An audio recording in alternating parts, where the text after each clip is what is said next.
Je fais du e-commerce, mais je fais pas du petit dropshipping, de petits gadgets, etc. Je suis vendu sur Facebook, TikTok. Moi, je fais plutôt des gros produits, donc des canapés, des fauteuils, vendus directement sur Google, tu vois. Incroyable. Et ça fait combien de temps que t'es dans le e-com du coup? Moi, ça fait 5 ans. Ça fait 5 ans aujourd'hui et ça fait 1 an et demi que je suis à Dubaï. Magnifique les gars. Mais t'as quel âge? Tu me parais très jeune. J'ai 24 ans. T'as 24 balais? J'ai commencé, j'étais préparateur de commandes. Ok. J'ai tapé comment devenir riche sur internet, tu vois, parce que je rageais en fait. C'était horrible. Et bah, directement, je vis des petites vidéos e-commerce. Et après, j'ai découvert l'e-commerce sur Google et là c'était il y a 5 ans ça. Incroyable. C'est quoi le déclic qui t'a fait dire qu'il faut pas que j'ai cette life entre guillemets? En fait, le pire, c'est le réveil, tu vois. T'as un putain de réveil le matin qui t'arrache la tête et après t'es pas bien toute la journée. Bah, en fait, c'est juste logique de taper ce genre de choses sur internet. Je pense que tout le monde a déjà tapé, quoi. C'est les actions qui font que ça change. Tout est sur YouTube. Mais si derrière t'appliques pas, bah, moi j'ai appliqué du coup et voilà, ça a fonctionné. Mais je pense que certaines personnes ça peut marcher et d'autres non, c'est comme ça.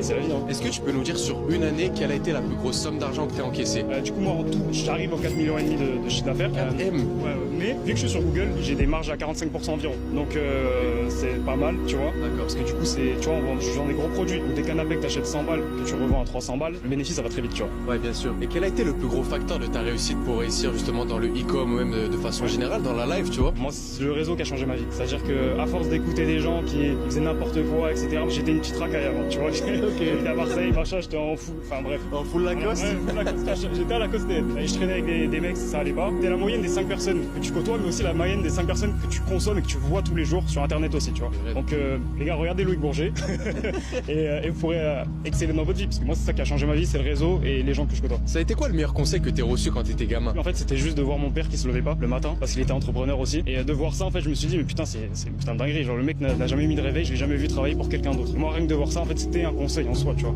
Je me suis dit, putain, je veux la même vie. Qu'est-ce que tu dirais à ton toi de 15-16 ans qui a envie de se lancer, qui a envie de faire de l'argent? Faut lancer un business à cash flow. C'est pas investir en bourse, machin, là, tu seras riche dans 30 ans. Lance un business, en fait. Nous, on est tous ici. Donc, que ce soit le caméraman, que ce soit toi, que ce soit moi, on a tous des business à cash flow qui amènent du cash et après, on investit. Donc, c'est pas l'investissement qui te rend riche quand t'es pauvre. C'est vraiment le business. Tout est là-dedans, je pense. Ça serait quoi ton meilleur conseil pour être un bon vendeur, toi qui est dans le e-com? C'est très simple, c'est avoir le meilleur produit possible. Genre des canapés, des fauteuils, genre de produits. Et c'est toujours la meilleure qualité possible pour que les clients reviennent. Parce que si tu fais un produit et que derrière, le client n'est pas satisfait, tout simplement, il reviendra plus jamais. C'est pareil avec tous les business possibles. Tu vas à un restaurant, tu vas une première fois, t'as eu la chiasse, tu reviens pas après, tu vois.